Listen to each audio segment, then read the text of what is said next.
ఈరోజు పరిశుద్ధులైన దేవుడు మనతో మాట్లాడే అంశము, దయచేసి మీ కుడి చేయి మీ పక్క వారికి ఇచ్చి, దేవుడు నీ కొరకు పోరాడుతాడు. ఫిలిప్ గారు చెప్పట్లేదండి నతానియల్ గారికి. దేవుడు నీ కొరకు పోరాడుతాడు. నువ్వు పోరాడవలసిన అవసరం లేదండి. మీరు పోరాడవలసిన అవసరం లేదు. సర్వశక్తిమంతుడైన దేవుడే మీ కొరకు పోరాడుతాడు. ఈరోజు శాంతం అదే మాట చదివినిపించిందండి. ఇక్కడ ఏమంటున్నారండి? యూదా వాళ్ళారా, యెరూషలేము కాపురస్తులారా, యెహోషాపాతు రాజా, మీరందరూ ఆలకించండి. యెహోవా సెలవిచ్చినదేమనగా, ఈ గొప్ప సైన్యమునకు మీరు భయపడకుడి, జడియకుడి. ఈ యుద్ధము మీది కాదు, మీరు కాదు, దేవుడే జరిగించును. 15వ వచనములో, మీరు యుద్ధ పంక్తులు తీర్చి నిలబడుడి. మీతో కూడా ఉన్న యెహోవా దయచేయి రక్షణను మీరు చూచెదరు. భయపడకుడి, జడియకుడి. రేపు వారి మీదకి పోడి, యెహోవా మీతో కూడా ఉండును. ఈరోజు దేవుడు తన వాక్యం ద్వారా మాట్లాడుచున్నాడు. God will fight for you.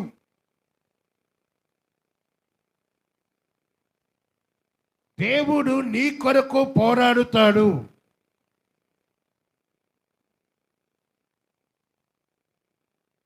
దేవుడు నీ కొరకు పోరాడుతాడు. ఏ విషయంలో పోరాడుతాడు అన్నది ప్రశ్న అండి. దేవుడు పోరాడవలసిన అవసరం ఏంటి? దేని కొరకు ఈ యొక్క వాక్య భాగము రాయించి పెట్టాడు తండ్రిని దేవుడు? ఇది శారీరక పరమైన పోరాటం గురించి దేవుడు మాట్లాడలేదండి. ఆధ్యాత్మికపరమైన పోరాటం గురించి తండ్రిని దేవుడు మాట్లాడుచున్నాడు. దేన్నైతే మనము జయించలేకపోతున్నామో, ఏ ఒత్తిడినైతే మనము ఓడించలేకపోతున్నామో, ఆ ఒత్తిడిని దేవుడే పోరాడి దాన్ని తొలగిస్తానని చెప్పి దేవుని యొక్క వాక్యంతో దేవుడు మాట్లాడుచున్నానండి. దేవుని నామానికి మహిమ కలుగును గాక. హల్లెలూయా. ప్రతి ఒక్కరి జీవితంలో ఏదో ఒక పోరాటం ఉంటూనే ఉంటుందండి. పోరాటం లేకపోతే ఆరాటం స్టార్ట్ అవుతుంది. ఎవరి కుటుంబాలైతే పోరాటం ఉండదు, ఎవరి జీవితాలైతే పోరాటం ఉండదు, వారికి ఆరాటము ప్రారంభించబడుతుంది. దేవుని యొక్క సంతానము, క్రైస్తవుడు లేక దేవుని యొక్క కుమారుడు కుమార్తె, మనందరం కూడా యుద్ధ భూమిలో ఉన్నామండి. మనందరం యుద్ధ భూమిలో ఉన్నాం. మనందరం యుద్ధం చేయవలసిందే. మొట్టమొదటి యుద్ధము ఎక్కడెక్కడ జరుగుతుందంటే, నీ ఆత్మకు నీ శరీరానికి మొట్టమొదటి యుద్ధం జరుగుతుందండి. ఆత్మకు శరీరానికి ఇది మొదటి యుద్ధం. ఆత్మ చెప్తుంది, వంశీ నువ్వు లేచి తెల్లవారుజామునే ప్రార్థన చేయని వంశీతో చెప్తే, శరీరం చెప్తుంది నువ్వు బాగా అలసిపోయావు నాయనా, నువ్వు బాగా అలసిపోయావు, రాత్రంతా లేటుగా పడుకున్నావు కనుక నువ్వు బాగా నిద్రపోవు అని శరీరం చెప్తే, వంశీ ఎవరి మాటకు లోబడతాడంటే, మ్యాక్సిమం మనిషి అన్నవాడు ఎవడైనా సరే ఈ శారీరకమైన శరీరానికి లోబడతాడండి. నిద్రపోవడానికే ప్రయత్నిస్తాడు. కానీ ఇది దేవుడు ఎందుకు పిలుపునిస్తున్నాడో, దేనికోసం పిలుపునిస్తున్నాడో, ఎందుకు నన్ను లేచి ప్రార్థన చేయమని చెప్పి ఉన్నాడు? ఇది నా దేవుని యొక్క సమయం, నా దేవుడే నన్ను లేపని నేను మోకరించి. కానీ ఒకరి జ్ఞాపకం పెట్టుకోండి, ఈ దినాన ఈ యొక్క మాట ప్రతి కుటుంబంలో కూడా, ప్రతి వ్యక్తిగత జీవితంలో అవసరమైన మాట అండి. ఆత్మకు శరీరానికి ఎప్పుడైతే పోరాటం ప్రారంభమవుతుందో, నీ శరీరాన్ని జయించినప్పుడే ఆధ్యాత్మిక కార్యాలు మన జీవితంలో జరుగుతాయండి. దేవుని యొక్క వాక్యం ద్వారా దేవుడు మాట్లాడుచున్నాడు, నా కుమారుడు కుమార్తె నువ్వు ఉపవాసం చేయి నాయన అని చెప్పి దేవుని యొక్క ఆత్మ ప్రేరేపిస్తే, శరీరం చెప్తుంది ఉపవాసం చేస్తే బలహీనమైపోతావు, సమస్యలు అయిపోతావు, లేనిపోయిన అనారోగ్యాలు వస్తాయి, నువ్వు ఉపవాసము చేయకు అని శరీరం చెప్తే, దేనికి మనం లోబడతాడంటే మన శరీరం చెప్పిన మాటగా లోబడతాడు. ఉపవాసము మానుకున్న జనాంగము దినదినము పెరిగిపోతుందండి. కానీ ఉపవాసం ద్వారా జరిగే అద్భుతమైన కార్యాలు పరిశుద్ధమైన దేవుడు తన వాక్యం మాట్లాడుచున్నాడు. యుద్ధము మీరు కాదు, యుద్ధము మీ తరపున నేనే చేస్తాను, నేను మీతో పోట్లాడతాను, నేను మీ తరపున యుద్ధం చేస్తానని చెప్పి దేవుడు మాట్లాడుచున్నాడు అండి. ఎందుకు యుద్ధము అవసరం అంటే, శత్రువు ఎవరెవరి కుటుంబాల్లో ఏ పని వస్తారో ఎవరికి తెలియదండి. సాతానుడు ఎవరి కుటుంబాల్లో ఏ రూపంలో వస్తారో ఎవరికి తెలియదు, కానీ ఖచ్చితంగా వచ్చి తీరుతాడు. ఖచ్చితంగా సాతాను అన్నవాడు ఎవరైతే ఆధ్యాత్మికంగా దేవుళ్ళ ఎదుగుతూ ఉంటారో, దేవుని యొక్క సందులో బలపడుతూ ఉంటారో, వారి కుటుంబాలను తాకక మానలేదు, ఖచ్చితంగా తాకుతాడు. కొందరు కుటుంబాల్లో ఆర్థికమైన సమస్య ద్వారా తాకుతాడు, కొందరు కుటుంబాల్లో బలహీనతల ద్వారా తాకుతాడు, కొందరు కుటుంబాల్లో కష్టాలు బాధలు సమస్యలు పెట్టి ఆ కుటుంబాన్ని ఇబ్బంది పెడతారు. మరికొందరు కుటుంబాల్లో ఏదో ఒక విధంగా వారు ఏ విషయంలో అయితే కృంగిపోతారో అది సాతానికి ఎరుకు కనుక, సాతాను ఆ విషయాన్ని వారి మధ్యన పెట్టి వారిని కృంగదీస్తాడని. ఈ దినాన ఆర్థికమైన సమస్య, మానసిక ఒత్తిడి, అనారోగ్యమ, బలహీనత, రుకాత్మ ఏదైనా సరే నీ దేవుడు నీ తరపున చెప్తున్నాడు, యుద్ధము నేను చేస్తాను నీ కొరకు. దేవుని నామానికి మహిమ కలుగును గాక. హల్లెలూయా. ఎంత మంచి మాట అండి. ఒక రాజుతో దేవుడు చెప్తున్నాడు, ఈ రాజు యెహోషాపాతు రాజు అని. ఎంత మంచి రాజు అంటే, తన తండ్రి అనుసరించిన మంచి బాటలో సాగిన గొప్ప రాజు. ఒకేసారి 3 దేశాలు వచ్చినాయండి, బలమైన దేశాలు, మామూలు దేశాలు కాదు. ఆర్మీలో పటిష్టమైన దేశాలు, ఆర్మీ సైన్యము బలమైన దేశాలు, సౌదీ అరేబియా దేశాలు ఈ యొక్క యెహోషాపాతు మీద యుద్ధానికి వచ్చిన దేశాలండి. సౌదీ అరేబియా దేశాల్లో ఆర్మీ చాలా స్ట్రాంగ్గా ఉంటుందండి, చాలా స్ట్రాంగ్గా ఉంటుంది, సైన్య దళము చాలా స్ట్రాంగ్గా ఉంటుంది. అమోనీయులు, మోయానీయులు, మోయాబీలు వీళ్ళందరూ కూడా బలశాలులు అండి, ధీరులు. ఇటువంటి బలమైన ఆర్మీ ఒక చిన్న దేశము యెహోషాపాతు దేశం మీదకి వస్తే, యెహోషాపాతుకి ఏం చేయాలో తెలియక దేవుని పాదాలు పెట్టుకొని ఏడుస్తున్నాడండి. ఇది ఈ కథలో ఉన్న అంశం. ఈరోజు మనము ధ్యానించుకుందాం. దేవుడు నీ కొరకు పోరాడాలంటే కొన్ని కండిషన్స్ ఉన్నాయండి. ఈరోజు దేవుడు మనందరితో మాట్లాడుతున్న మాట, దేవుడు నీ కొరకు పోరాడుతాడు అని అంశము దేవుడు మనతో మాట్లాడుతున్నాడు కదా. 5 కండిషన్స్ ఉన్నాయండి. ఈ 5 కండిషన్స్ ఎవరి జీవితాల్లో వారు పాటిస్తారు, ఎవరి కుటుంబాల్లో పాటిస్తారు, ఎవరి యొక్క వ్యక్తిగత జీవితంలో పాటిస్తారు, దేవుడు వారి తరపున పోరాడతాడండి.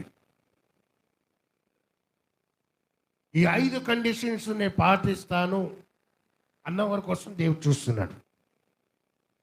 ఈ ఫిబ్రవరి మాసము మొట్టమొదటి ఆదివారములో సమకూడిన సంఘానికి దేవుడిస్తున్న వాగ్దానం ఏమంటే, నేను నీ కొరకు పోరాడడానికి సిద్ధంగా ఉన్నాను. ఈ కండిషన్స్ నువ్వు పాటించడం సిద్ధంగా ఉన్నావా? నువ్వు సిద్ధంగా ఉంటే నేను ఖచ్చితంగా నీ తరపునే పోరాడతాను. కండిషన్ నెంబర్ 1, లేవి కాండము 19వ అధ్యాయము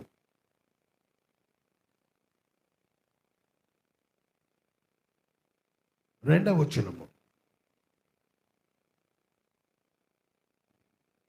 మీరు పరిశుద్ధులై ఉండవలెను. ఈ దినవృత్తాంతంలో 20వ అధ్యాయము 21వ వచనము. మరియు అతను జనులను హెచ్చరిక చేసిన తర్వాత యెహోవాను స్తుతించుటకు గాయకులను ఏర్పరచి వారు పరిశుద్ధ అలంకరములు ధరించి చాలండి. కండిషన్ నెంబర్ 1, దేవుడు మీ తరపున నిలబడాలంటే, దేవుడు మీ కుటుంబం తరపున యుద్ధం చేయాలంటే, మీ జీవితాల్లో ఆశీర్వాదం సమకూడాలంటే మిమ్ముని మీరు పరిశుద్ధపరచుకోండి. పరిశుద్ధత. ఈరోజు దేవుడు తన వాక్య భాగంలో మాట్లాడుతున్నాడు. పరిశుద్ధ అలంకరములు ధరించుకుని వారు ప్రతిగానములు చేయుటకు స్తుతించుటకు మొదలుపెట్టగా, పరిశుద్ధత లేకుండా ఎవడు కూడా దేవుని యొక్క ముఖమును చూడనేరాడు. కుటుంబానికి అవసరము. ఆధ్యాత్మిక స్థితిలో ఉన్న మన అందరం కూడా, నా కుటుంబము పవిత్రత గల దేవుడిని ఆచరిస్తుందా, నా దేవుడు పరిశుద్ధుడు కాబట్టి నేను కూడా పరిశుద్ధిగా ఉండాలి, నా దేవుడు పరిశుద్ధమైన ఆలోచనతో నింపడాడు కాబట్టి నేను కూడా పరిశుద్ధమైన ఆలోచనతో నింపడాలి. ఈరోజు దేవుని యొక్క మాటలు మాట్లాడుచున్నాడు. కండిషన్ నెంబర్ 1, మీరు పరిశుద్ధత కలిగి జీవించండి.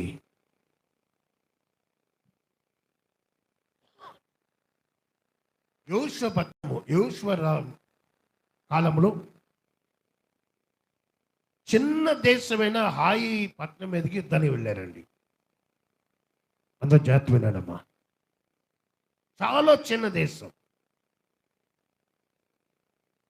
యోషువ అడుగుతున్నాడు, ఈ హాయి అన్న పట్టణం మీదకి మనము సైన్య సమూహము ఎంతమంది వెళ్తే సరిపోతుందంటే 3000 మంది వెళ్తే సరిపోతుందని చెప్పి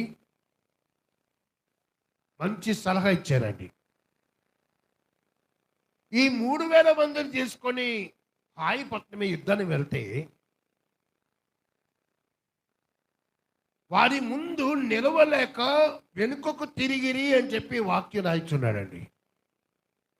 బలమైన సైన్యము, దాని ముందు అద్భుతాలు చేసిన సైన్యము, ఎర్ర సముద్రం గుండా నడిచిన సైన్యము, యోర్దాను పాడు చేసిన సైన్యము, హాయిపట్నం దగ్గరకు వచ్చేటప్పటికి 3000 మంది సంఖ్యతో హాయిపట్నం వెళ్తే వారు తిరిగి వెనక్కి వచ్చేటండి.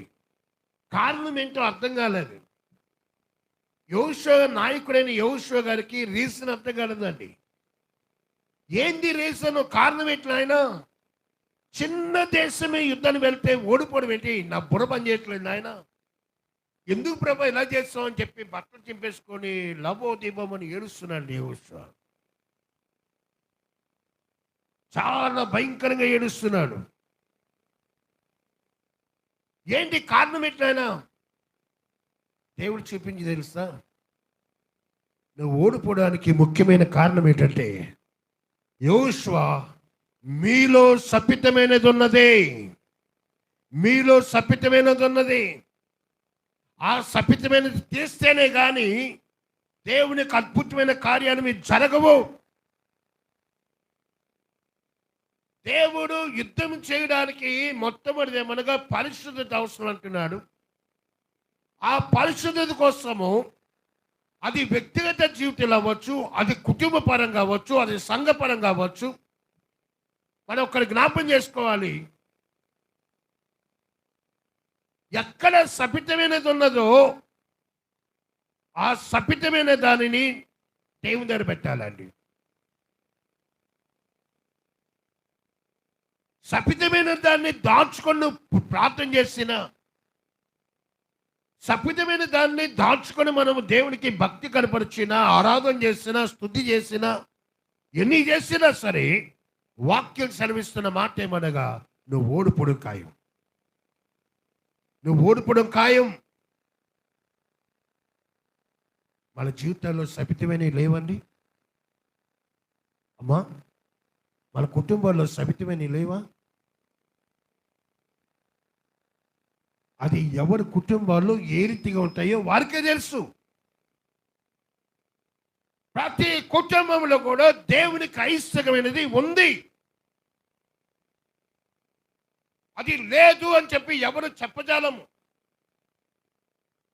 ప్రతి వ్యక్తిగత జీవితంలో, ప్రతి కుటుంబంలో, ప్రతి సంఘములో దేవుడు మెచ్చనిది, దేవుడు కోరనిది ఉన్నాయి. ఈరోజు అది తీయండి బయటికి. అది తీసి ప్రభువా నా తరపున ఫైట్ చేయండి, ఆయన నా తరపున యుద్ధం చేయి. నేను జయించలేకపోతున్నాను, నేను ఓడించలేకపోతున్నాను, నా తరపున యుద్ధం చేయమని చెప్పి దేవుని యొక్క వాక్యం ద్వారా నేను మాట్లాడుచున్నానండి. అక్కడ యోషువను శపితమని తీయకుండా నీ మీదకి ఆశీర్వాదం రాదు. దేవుడు చెప్పినట్టుగా యోషువ ఆ జనాంగాన్ని అందరినీ సమకూర్చి చీటీలు వేసినప్పుడు ఒక కుటుంబం బయటపడిందండి. ఆ కుటుంబం అంతటిని నిలబెట్టి చీటీలు వేసినప్పుడు ఒక వ్యక్తి బయటపడ్డాడు. ఆ వ్యక్తి పేరే లో, ఆ వ్యక్తి పేరే ఆకాను. వాళ్ళు అనుకుంటామండి, నేను చేసిన తప్పు కుటుంబం అంతటి మీదకి వస్తుందా? నేను ఎవ్వరికి కనబడకుండా తప్పు చేస్తున్నాను, నేను ఎవ్వరికి కనబడకుండా నేను తప్పు చేస్తున్నాను, ఇది నా కుటుంబానికి ప్రాప్తించదు, నాకు ఎవరికి ప్రాప్తించదు అనుకున్నామో, ఒక్కటి జ్ఞాపకం పెట్టుకోండి, ఆశీర్వాదం రాకపోవడానికి ఏ బిడ్డ అయితే తప్పు చేస్తున్నాడో వారే కారకులండి.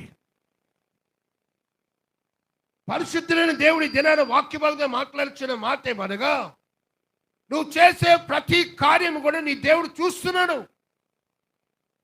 మనం చూడట్లేదు అనుకుంటాం, పిల్లి పాలు తాగినప్పుడు నన్ను ఎవరు చూడట్లేదు అనుకుంటా, కానీ దేవుడు చూస్తూ మనకి సమయం ఇస్తున్నాడండి, సమయం ఇస్తున్నాడు. నువ్వు ఒప్పుకున్నావా సరే, ఒప్పుకోకపోతే ఆశీర్వాదాన్ని చేతిలో నువ్వే పోగొట్టుకుంటున్నావు. సౌలు గారు తప్పు చేశారు, దావీదు గారు తప్పు చేశారని. సౌలు మొట్టమొదటి ఇజ్రాయెల్ ప్రజలు నడిపించిన మొదటి రాజు సౌలు గారు తప్పు చేశారు, దావీదు గారు తప్పు చేశారు. కానీ సౌలు గారు దేవుని దగ్గర ఒప్పుకోలేదు, తన అభిధేయతను దేవుని దగ్గర ఒప్పుకోలేదు, విడిచిపెట్టలేదు.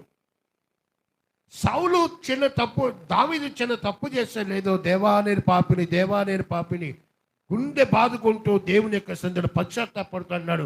విరిగి నెరగిన బలులే దేవునికి ఇష్టమైనవి, విరిగి నెరగిన మనసును అలక్ష్యం చేయవు, దేవానాయందు శుద్ధులను కలుగు చేయి. ఈరోజు దేవుడు నా తరపున యుద్ధం చేయడానికి, మీ తరపున యుద్ధం చేయడానికి, మీ కుటుంబ తరపున నేను నిలబడతాను చెప్పి వాగ్దానం ఇస్తున్నాడండి.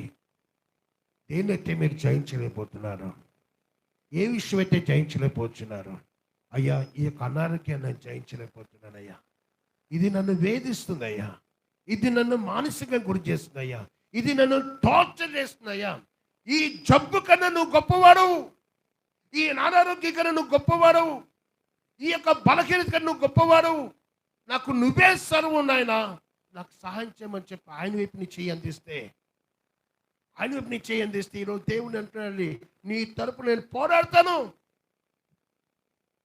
మనం అందించమండి. మనం అందించము. చెయ్యి అందించడానికి లోపల ఉన్నవాడు అడ్డు వస్తాడండి. లోనున్నవాడు అడ్డు వస్తాడు. నువ్వు చేయి. ఎంత కాలమైతే దేవుని పక్కన పెడతావో, ఎంత కాలమైతే దేవునికి నువ్వు సమీపించవో, అంతకాలం ఆశలు నువ్వు దూరంగానే ఉంటావు.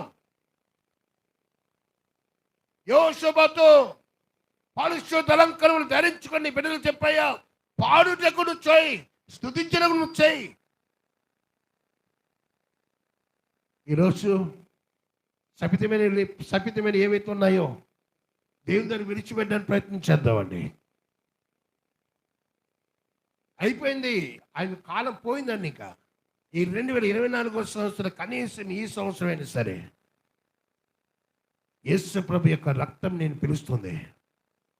యేసు యొక్క రక్తం ప్రశస్తమైనది. యేసు యొక్క రక్తము శుద్ధమైనది. యేసు యొక్క రక్తము ప్రభావం కలిగినది. యేసు యొక్క రక్తము బలహీనలను బలపరిచేది. ఆ యేసు రక్తం నేను పిలుస్తుంది. నా కుమారుడైన కుమార్తె, నీలో ఉన్న శపితమైన నాకు అప్పగిస్తే నేను శుద్ధత కలుగు చేస్తాను, నేను శుద్ధి కలుగు చేస్తాను, నేను పరిశుద్ధ కలుగు చేస్తాను. నీ తరపు నేను పోరాడతానయ్యా. నువ్వు అప్పగిస్తే అసలు చూస్తావండి. రెండో కండిషన్. మొదటి కండిషన్ ఏంటమ్మా సునీత? మొదటి కండిషన్ ఏంటి? వాక్యం విను, పరిశుద్ధత. రెండో కండిషన్ ఏమంటే ప్రెజెన్స్ ఆఫ్ గాడ్, దేవుని సన్నిధి. దేవుని సన్నిధి. ఇక్కడ అంటున్న మాట 17వ వచనంలో, యెహోవా మీతో కూడా ఉండును. యెహోవా మీతో కూడా ఉండును అనగా ఆయన ప్రెజెన్స్ మీతో కూడా ఉండును, ఆయన సన్నిధి మీతో ఉండును. కీర్తనగాడు అంటాడు, నీ సన్నిధిలో పరిపూర్ణ సంతోషము కలదు, నీ కుడి చేతిలో నిత్య సుఖములు కలవు. నీ సన్నిధిలో పరిపూర్ణ సంతోషము కలదు, నీ కుడి చేతిలో నిత్య సుఖములు కలవు. ఈరోజు ఈ ఫిబ్రవరి మాసము మొదటి ఆదివారం రోజున మనం చేయవలసిన ప్రార్థన ఏంటి తెలుసా? నాయనా, నువ్వు నా కొరకు పోరాడుతున్నావు కదా అయ్యా, నేను పరిశుద్ధపరచుకుంటాను తండ్రి. నీ సన్నిధి నాతో ఉంచు నాయనా, నీ సన్నిధి నాతో ఉంచు. ఈరోజు జన్మదిన పాటిస్తున్న బిడ్డ యోబు కూడా ఇదే ప్రార్థన చేయాలండి. ఈ సంవత్సరం అంతా నీ సన్నిధి నాతో ఉంచు. దేవుని సన్నిధి ఎంత అద్భుతమైనది తెలుసండి. భక్తుడైన ఎజ్రా గారు అనుభవిస్తూ అంటాడు, దేవుని యొక్క సన్నిధట ఒప్పింపజేసే స్థలం అటండి. 9:15 వచనములో అది పాపములను ఒప్పింపజేస్తున్నట్టండి. దేవుని యొక్క సన్నిధి ఆరాధించే స్థలం అని చెప్పి 2 దినవృత్తాంతం 29:11 చూస్తున్నామండి. అది ఒప్పింపజేసే స్థలము, అది ఆరాధన చేసే స్థలము, అది సేవ చేయు స్థలము, అది సహవాసము చేయు స్థలము, అది బలపరిచే స్థలము. అంత గొప్ప దేవుని యొక్క సన్నిధి నీతో వస్తున్నట్టండి. ఈరోజు దేవుడు మనందరికీ వాగ్దానం ఇస్తున్నాడు, మీరు పోరాటం చేయవలసిన అవసరం లేదయ్యా, మీరు యుద్ధం చేయవలసిన అవసరం లేదు, నేను మీ పక్షాన యుద్ధం చేస్తాను, నేను నీ కొరకు పోరాడతాను. ఏ కష్టం ఉందో, ఏ బాధ ఉందో, ఏ శ్రమ ఉందో, ఏ ఇబ్బంది ఉందో, నేను మీ కొరకు నేను పోరాడతాను వాగ్దానం చేస్తున్న దేవుడు మనకిచ్చే రెండో కండిషన్ ఏంటంటే, నువ్వు దేవుని యొక్క సన్నిధిని కోరితే నేను నీ కొరకు పోరాడతాను. దేవుని యొక్క సన్నిధిని కోరితే నేను నీ కొరకు పోరాడతాను. ఆ దేవుని యొక్క సన్నిధి మన కుటుంబాలతో వచ్చునుగాక.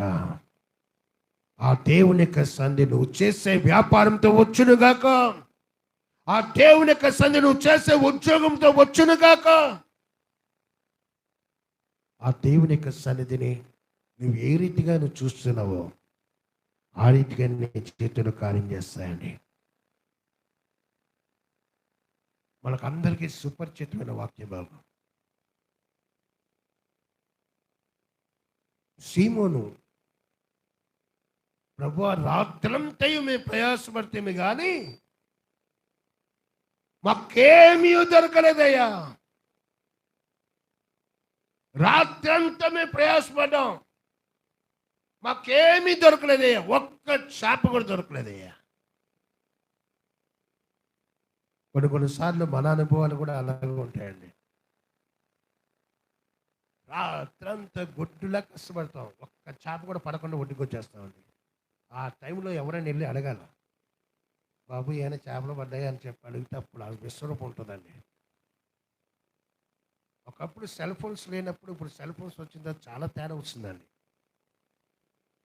మొబైల్స్ అప్పుడు లేవు కాబట్టి ఇంటికి వచ్చినంత వరకు వెయిట్ చేస్తున్నారు, చేపలు ఉన్నాయో లేదా అని, పాటు ఉందో లేదని ఇంటికి వచ్చినంత వెయిట్ చేస్తారండి. ఇప్పుడు అవసరం లేదు, ఎక్కడి నుంచి ఒక ఫోన్ కొడుతున్నారు, అక్కడ నుంచి హ్యాపీగా భర్త అన్నవాడు యజమాని అన్నవాడు చెప్తారు, అయ్యా ఫుల్ పాటు ఉందమ్మా అంటే ఇంట్లో బిర్యానీ అండి, పాటు లేదని చెప్తే చారుగుడు. దెబ్బకి దిగడంతోనే భార్య ముఖం చూసి భర్తకు అర్థమైపోతుంది. అందుకే భక్తుడు మాస్లమణి గారు ఏం పాడుతుందో తెలుసండి, రాత్రంతయు శ్రమ పడినా రాలేదు ప్రభు జయము, రహదారులు వెదకినను రాధాయను ప్రతిఫలము, రక్షించు నీ సిలువా రమణీయ లోతులలో రతనాలను వెదకుటలు రాజిల్లు నా పడవా నడిపించు అని ఎంత ప్రార్థన పూర్వకంగా పాట రాశారో అంత ప్రార్థన పూర్వకంగా పాడిన వారు బాలసుబ్రహ్మణ్యం గారండి. ఒక్కొక్క లైన్ ఒక్కొక్క పదాన్ని మనం అర్థం చేసుకుని ఎక్కడో తగులుతుందండి, నరము కూడా టచ్ చేస్తుంది.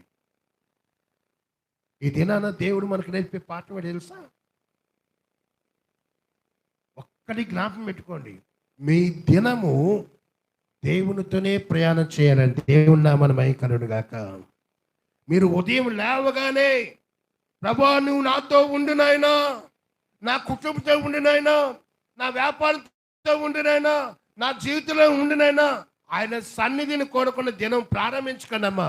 దేవుడు లేకుండా సీమోను రాత్రంతా ప్రయాసపడ్డాడు కానీ ఒక్క చేప కూడా దొరకలేదండి. దేవుని కలిగి వెళ్ళాడు, విస్తారమైన పాటు దొరికిందండి. ఈరోజు మన దినము దేవునితో ప్రారంభించాలండి. నీ దినాన్ని దేవునితో ప్రారంభించు. దేవుని యొక్క సన్నిధి బలంతో కూడినది, దేవుని యొక్క సన్నిధి మహిమ ప్రభావంతో కూడినది, దేవుని యొక్క సన్నిధి ఆశీర్వాదంతో కూడినదండి. ఇశ్రాయేలు ప్రజలతో దేవుని సన్నిధి వచ్చింది కాబట్టి ఎర్ర సముద్రం ఏమైపోయిందమ్మా? పాయలైపోయింది.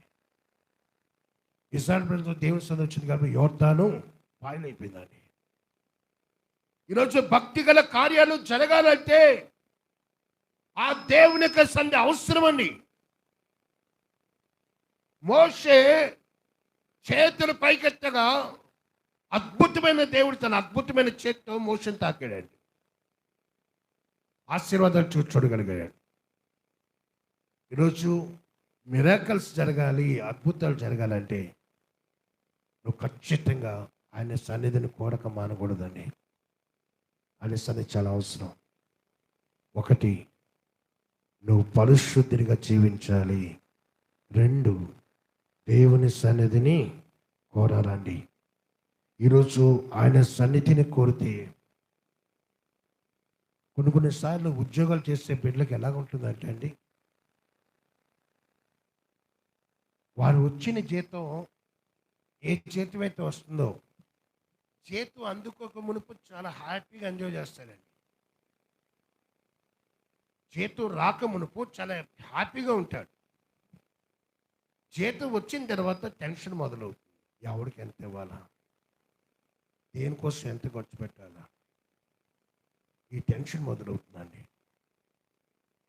అందుకే భక్తి గల కుటుంబాలు చేసే ఉత్తమమైన పని తెలుసా అండి, భార్యాభర్తలు ఇద్దరు కలిసి ఆ జీతాన్ని దేవుని దగ్గర పెట్టి, ప్రభువా మాకు వచ్చిన రాబడి ఇదే నాయన, ఈ రాబడిని నీకే అప్పగిస్తున్నాం, నువ్వే ఆస్వాదించు, ఎవరికి ఎంత ఇవ్వాలో ఏం చేయాలో ఈ నెల మొత్తం కూడా మా జీవితానికి అదే ఆశీర్వాదంగా మార్చని దేవునికి అప్పగించు నేర్చుకోవాలండి. నువ్వు ఏనాడైతే ఆయన ప్రజెన్స్ని కోరుతావో, ఆయన సన్నిధిని కోరుతావో, నీ తక్కువ జీతము ఆశీర్వాదంగా మార్చబడుగాక. నీ తక్కువ జీతము నీకు తృప్తినిచ్చునుగాక. నీ తక్కువ జీతము నీకు సమాధానం కలుగు చేయనుగాక. అందుకని సన్నిధి కోరాలండి. 3 కండిషన్ చూడండి. 3 కండిషన్ దేవుని యొక్క వాక్యంగా మాట్లాడుచున్నాడు.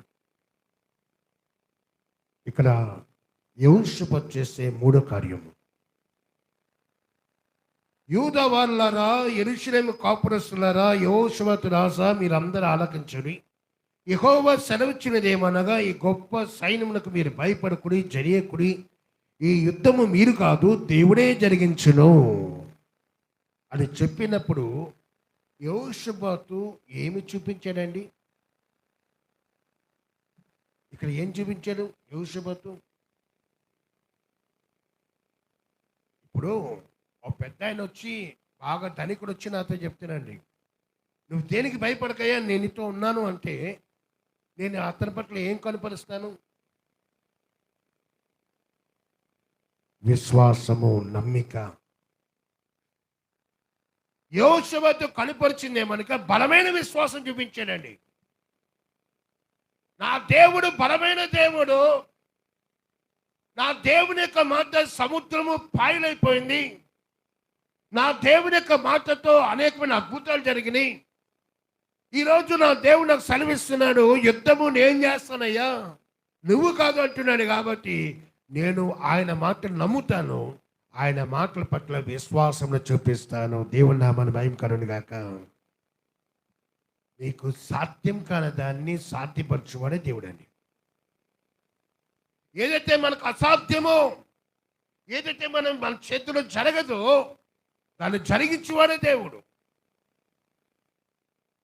ఆ విశ్వాస పరిణామం చొప్పున దేవుడు కార్యం చేస్తాడండి. విశ్వాస పరిణామం చొప్పున కార్యం చేస్తాడు. కొన్నిటి మనం నమ్మమండి, ఏదో కట్టుకథలు చెప్తున్నాను అనుకుంటా, కానీ అనుభవించిన వాళ్ళకి తెలుస్తుంది ఆ బాధ. దేవుడు ఆశ్చర్య రీతిగా ఆశ్చర్యమైన కార్యాలు చేయగల సమర్థుడండి.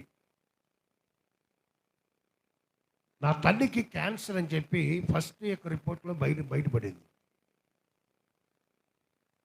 సమ్ హాస్పిటల్లో మొదటి రిపోర్ట్లో మా అమ్మగారికి క్యాన్సర్ అని చెప్పి బయటపడింది. ఇంకొక రిపోర్ట్ రావాల్సిందండి. ఆ రిపోర్ట్ వచ్చిన తర్వాత మేము డిక్లేర్ చేస్తాము, అది క్యాన్సర్ కాదో డిక్లేర్ చేస్తామన్నారండి.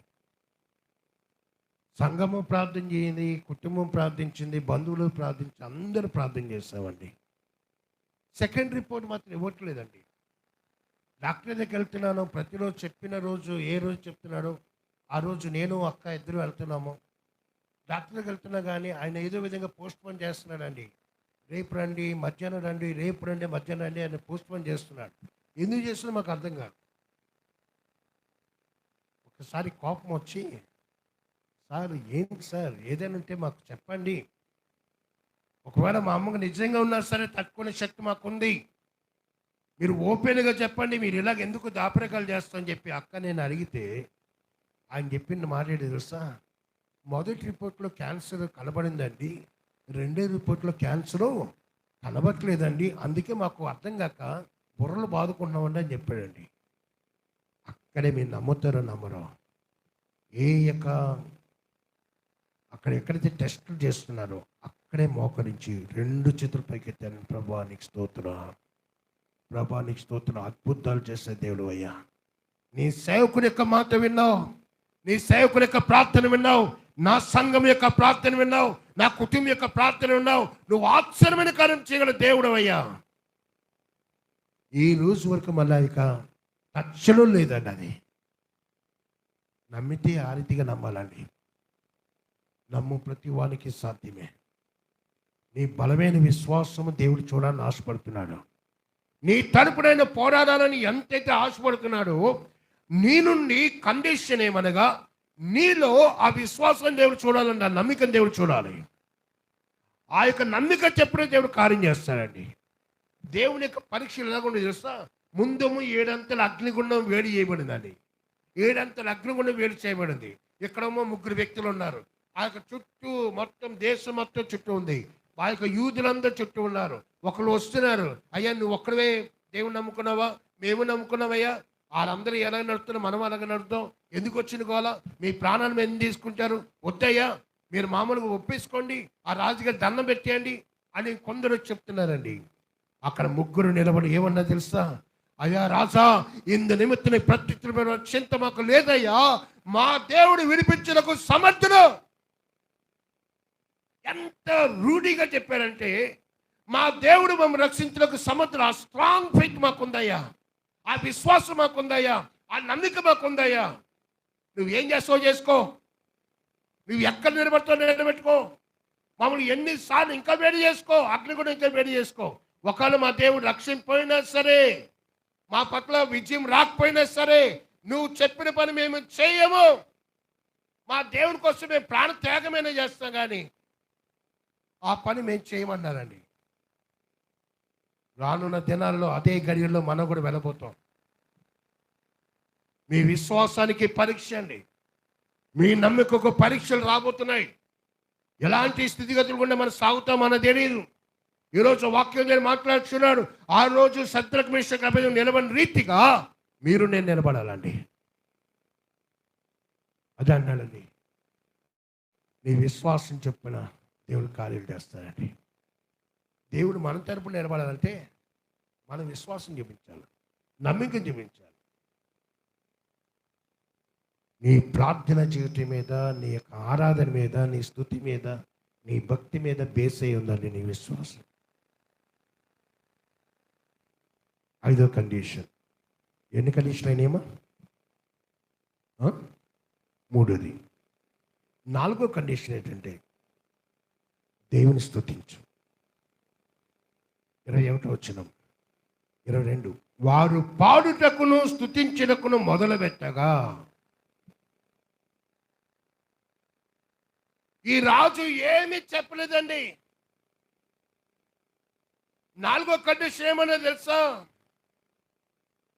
అయ్యా దేవుడు మన తరపు యుద్ధం చేస్తాడు, మనం ఏం చేద్దామంటే నేను ఎలా చేస్తున్నానో మీరు అలా చేయండి, నేను ఎలా చేస్తున్నానో మీరు అలా చేయండి. యోషువతు రాజు 2 చేతుల పైకెత్తి యెహోవా కృప నిరంతరం ఉండునుగాక, యెహోవా కృప నిరంతరం ఉండునుగాక అని పాడుతూ ఉంటే వారు కూడా అదే పాట రిపీట్ చేస్తున్నారటండి. మనం ఇక్కడ 100 మంది పాడిన పాట ఎలా ఉంటుంది, కొన్ని లక్షల మంది గొంతెత్తి పాడితే ఎలా ఉంటుందండి. దేవునికి ఇష్టమైనది స్తుతి అండి. స్తుతి ఉంటే నీ తరపున దేవుడు ఫైట్ చేస్తాడు. స్తుతి ఉంటే నీ తరపున దేవుడు ఫైట్ చేస్తాడు. ఏలియా గారు కెరీత దగ్గరికి, కెరీతు వాగు దగ్గర దేవుడు పంపించాడు కదా ఏలియా గారిని. ఏలియా గారు భయపడిపోయాడండి. ఆ వాగును చూడగానే నాసుతో, ఆ యొక్క మట్టి నీళ్ళతో అది నింపబడిందండి. ఆ వాగు నాసు పట్టేస్తుంది, మట్టి నీళ్ళు పట్టేస్తుంది. దేవుడు అన్నాడు, ఏలియా ఏలియా నీకు ఇక్కడే, నీ పర్మనెంట్ ప్లేస్ ఇక్కడే, నువ్వు ఇక్కడే ఉండు, నేను చెప్పినంతవరకు ఇక్కడ ఉండు. ఇశ్రాయేల్ ప్రజలందరూ కరువుతో ఉన్నారు, నీకు కరువు రాదయ్యా. నేను చెప్పినట్టుగా ఇక్కడ ఉన్నట్టే ఏరియా ప్లేస్లో మీరు నేను ఉంటే ఏమంటారో తెలుసా? నాయన ఏ నీళ్ళు నాన్న ఇది? పంపు నీరు, బురద నీరు, ఈ నాసుపట్టి నీరు నేను తాగాల, నాకు జబ్బులు వచ్చేస్తాయి అని అంటామండి. ఏలే గారు ఏం అనలేదండి. నా దేవుడు చెప్పాడు, నేను విన్నాను, అక్కడే ఉన్నాడండి, అక్కడే ఉన్నాడు. ఆ నీరు తాగుతూ బ్రతికాడండి. ఆ నీరు ఇప్పుడంటే ఫిల్టర్స్ అన్నీ ఇప్పుడు వచ్చిన ఫిల్టర్స్ కూడా లేవు. ఎలాగున్న నీరు అలాగే గ్లాస్ ఆ దోసుల్లో పోసుకొని తాగాడండి. దేవుడు అద్భుతమైన దేవుడు. కొన్నిసార్లు కొన్ని అనుభవాలు కూడా మనం నడిపిస్తాడండి. కొన్నిసార్లు మంచి భోజనాలతో మనం పోషిస్తాడు. కొన్నిసార్లు కరువు పరిస్థితులు మనం నడిపిస్తాడండి. నువ్వు మంచి భోజనం చేసినప్పుడు ఎలాగైతే ఫీల్ అయ్యావో, కరువుతో ఉన్నప్పుడు కూడా అదే ఫీలింగ్ నీలో ఉండాలి. నువ్వు మంచి బిర్యానీ తిన్నప్పుడు ఎలాగైతే నీ ముఖ కవలికలు నీ పోలికలు ఉన్నాయో, నువ్వు చారున తిన్నప్పుడు కూడా అదే ముఖ కవలిక అదే పోలికలు ఉండాలండి. రెండిటిని ఒక్కలాగే నువ్వు చూడాలి. ఈరోజు వాక్యం నేను మాట్లాడుచున్నాను. స్తుతి నీ బంధకాల నుంచి తెంపేస్తుందండి. స్తుతి నీ సంఖ్యను తెంపేస్తుంది. స్తుతి నీకు విడుదలనిస్తుంది. ఆ స్తుతించే చోట దేవుడు అద్భుతమైన కార్యాలు చేస్తాడండి. అక్కడ ఈ గొలియాతు దావీదుకి ఎదురుగా వస్తున్నాడు. దావీదుకి ఎదురుగా వస్తున్నాడు. వచ్చినప్పుడు గొలియాతు వేరే శౌర్యంతో కేకలేస్తున్నాడండి. చూడరా నేను ఏం చేస్తానో, ఇప్పటికే కాకులు గెద్దలు ఎగరేస్తానన్నప్పుడు ఆ యొక్క దావీదు గొలియాతుని చూసి నవ్వుతున్నాడండి. అర్థం కాలేదు గొలియాతుకి. దావీదు గొలియాతుని చూసి నవ్వుతున్నాడు. ఆయనమో కోపత్రికలతో ఊగిపోతూ మాట్లాడుతుంటే, బీపీ రెచ్చుకు మాట్లాడుతుంటే దావీదు నవ్వుతున్నాడండి. ఏమన్నాడో తెలుసా? అయ్యా, నువ్వైతే నీ కత్తిని మీద ఆధారపడుతున్నావు. అయ్యా, నువ్వైతే నీ యొక్క డాల్ మీద ఆధారపడుతున్నావు. నువ్వైతే ముందు నడిచే కవచాన్ని మోసే వాడి మీద ఆధారపడుతున్నావు. నువ్వు వాడి మీద వీడి మీద ఆధారపడుతున్నావు. నాకంటూ ఎవడూ లేడయ్యా, నాకున్నది నా దేవుడే. దేవుడు నా మనకు భయం కలుగును గాక. హల్లెలూయా. అయ్యా, యుద్ధము నేను చేయట్లేదయ్యా, యుద్ధము నా తరపున నా దేవుడే చేస్తున్నాడు. నా దేవుడే చేస్తున్నాడు. సాతాను కొన్నిసార్లు మనకి కోపం రప్పిస్తున్నాడండి. కోపం రప్పిస్తున్నాడు. ఆ టైంలో సాతాను తిప్పుకొట్టాన్ని పాజిటివ్గా మాట్లాడాలి, వ్యతిరేకంగా మాట్లాడకూడదు. పాజిటివ్ మైండ్ సెట్ ఉంటే ఆశీర్వాదం మన చేతిలో చూడగలమండి. గొలియాతును జయించడానికి ఒక్క రాయి చాలండి. ఒక్క రాయి చాలు. బలమైన విశ్వాసం ఉంటే గొలియాతు లాంటి ఎంతమంది వీరాతి వీరులు వచ్చినా సరే నిన్ను ఏమీ చేయలేరా. స్తుతించే నాలుగు నీకుంటే, నువ్వు స్తుతి చేస్తూ ఉంటే నీ పరలోకమందున్న దేవుడు నీ తరపున ఫైట్ చేస్తాడండి. నీకున్న బలహీనత ఏంటో, నీకున్న రుగ్గాత్మ ఏంటో, అది కీళ్ళ నొప్పుల, నరు నొప్ప, కాలు నొప్పుల, మోచెప్పుల నొప్పుల, లేక ఏ నొప్పులైనా సరే ఈరోజు దేవుడు చెప్తున్నాడు, నీ తరపున నేను ఫైట్ చేస్తాను, నీ తరపున నేను యుద్ధం చేస్తాను. కానీ కండిషన్ నెంబర్ 4, నెంబర్ 5, నువ్వు దేవునికి స్తుతి చెల్లించు. దేవునికి స్తుతి చెల్లించు. దేవుని స్తుతి చెల్లించు. ఒక్క మాట నా జ్ఞాపకం వస్తుందండి. ఆ రొట్టె దేవుడు 5 రొట్టెలు 2 చిన్న చేపలు ఉన్నాయి కదా, విరిచాడు, ఆస్వాదించాడు, అందరికీ పంచాడండి. బాగా ఉంది. 26వ అధ్యాయంకి వచ్చిన తర్వాత తన శిష్యులతో పాటు పస్కాను సిద్ధపరచమన్నాడు. పస్కా సిద్ధపరిచాడు. అక్కడ పస్కాను సిద్ధపరిచిన జాగ్రత్త వినానమ్మా. యేసు ప్రభు వారే ఆ రొట్టెని విరిచి ఆ చేతిని పట్టుకెళ్ళి యూదాకి ఇచ్చినప్పుడు యూదా యేసయ్యను చూస్తాడా చూడడా? అమ్మా సుగుణ, యూదాకి ఇచ్చినప్పుడు యూదా యేసయ్యను చూస్తాడా చూడడా? చూస్తాడు. ఆ చూసినప్పుడు నిజంగా మనిషి అన్నవాడైతే అక్కడికక్కడే కృంగిపోవాలండి. ఎందుకంటే యేసయ్యను అప్పగించేది యూదాయే. ఆల్రెడీ 30 వెన్నెలలు తీసేసుకున్నాడు. ఆ యేసుని నేను అప్పగిస్తా 30 వెన్నెలలు తీసుకున్నాడు. యేసయ్య వచ్చి ఆ రొట్టె మెక్కిస్తున్నాడు. యూదా తినే యూదాను ఇస్తున్నాడు. లాస్ట్ ఛాన్స్ యూదాకి దేవుడు ఇచ్చాడండి. లాస్ట్ అవకాశం ఇచ్చాడు. అక్కడ యూదా ఏం చేయాలి తెలుసా? ఎప్పుడైతే యేసయ్య చేతితో రొట్టె ఇస్తున్నాడో ఆయన పాదాలు పట్టుకొని, ప్రభువా తప్పు చేశానయ్యా, తప్పు చేశానయ్యా, నా తప్పు క్షమించినాయనా, నా పొరపాటు క్షమించినాయనా అని ఏడ్చుంటే ఈరోజు యోధా గురించి మనం తప్పుగా మాట్లాడుకోవాలి. ఏడవలేదండి, ఏడవలేదు. చీకటి అతనిలోని ప్రవేశించిన రాయబడి ఉంది. చీకటిలోనికి వెళ్ళిపోయాను. ఆ వాక్య భాగం దేవుడు మనకు నేర్పే పాఠం ఏంటి తెలుసా? ఈరోజు బల్లలో పాల్గొనిచున్న నీవు నీ తప్పును ఒప్పుకోకుండా, నీ పాపాన్ని ఒప్పుకోకుండా, నీ అవిధేయతను ఒప్పుకోకుండా నువ్వు రొట్టెలుగా చేసుకున్నట్లయితే ఆ యూదాలో ప్రవేశించిన ఆత్మ నీళ్ళు నాలో కూడా ప్రవేశిస్తుందండి. దేవుని దగ్గర ఒప్పుకోవాలండి. దేవుని దగ్గర ఒప్పుకోవాలి. ప్రభువా, ఎవరి దగ్గర ఒప్పుకున్నా ఒప్పుకోపోయినా సార్ దేవుని దగ్గర ఒప్పుకోవాలండి.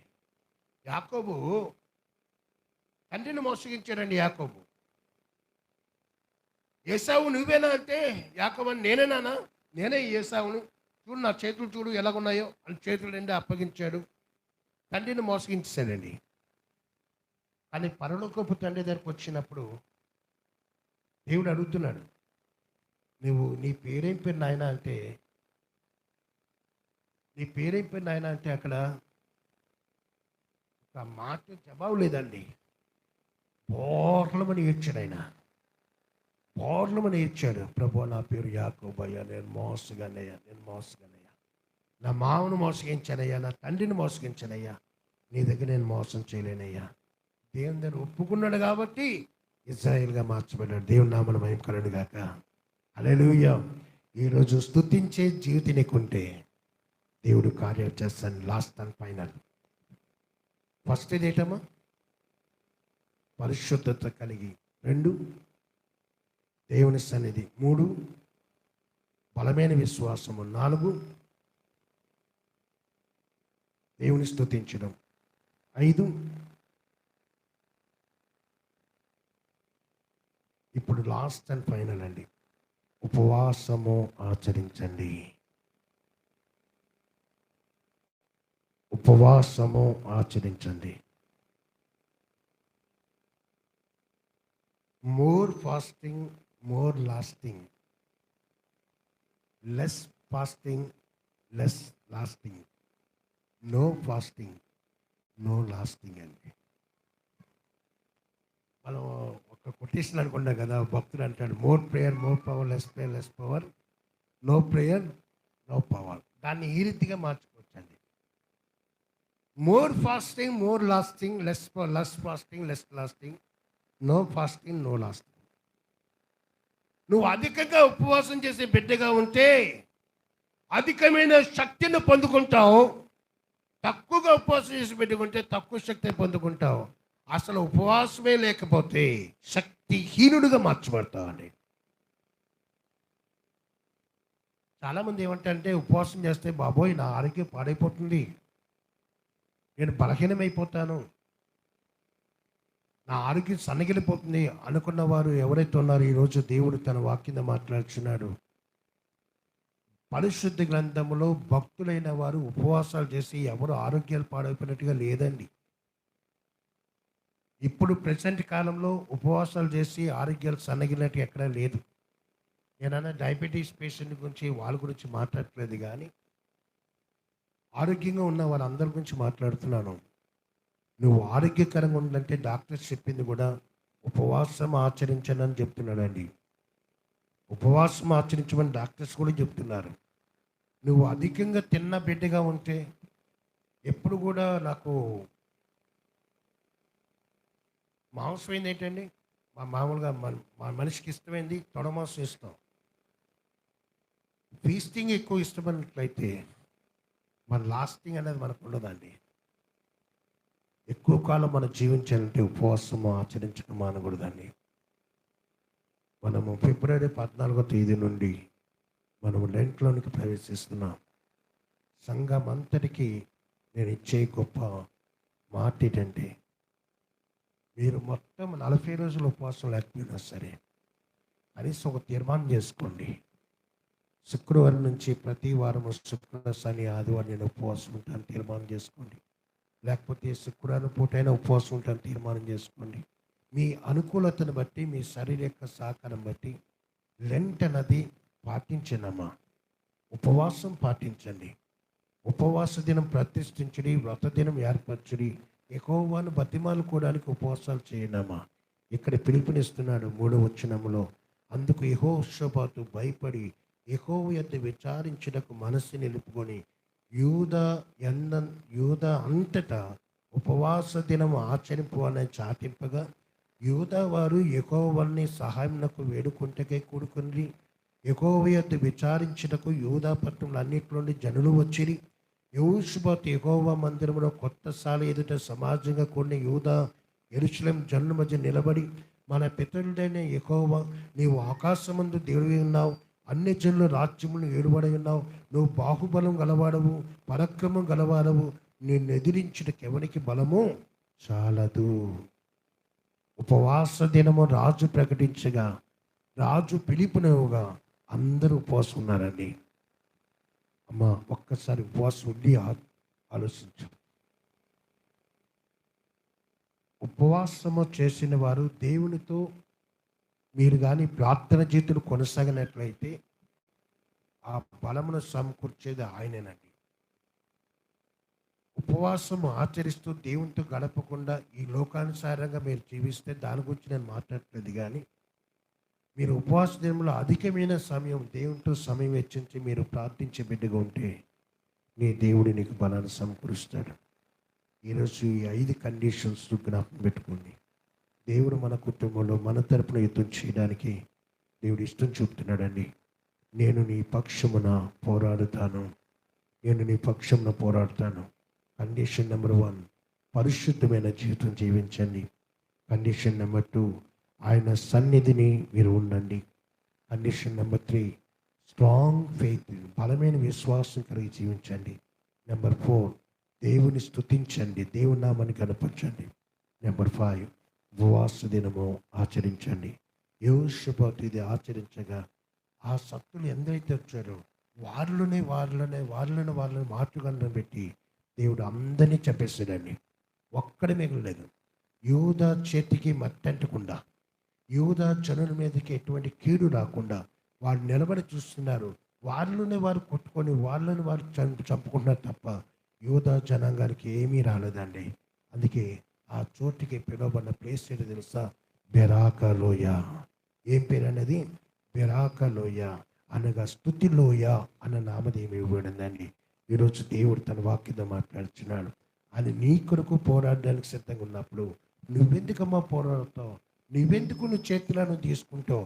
నీ ప్రాబ్లం, నీ కష్టం, నీ సమస్య దేవునికి అప్పగించుడు. ఆ విడుదల కోసం వేచి ఆ రక్షకుడైన దేవుడు, ఆ విమోచకుడైన దేవుడు నీ తరపున యుద్ధం చేసి నీకు విజయాన్ని కలుగు చేస్తాడు.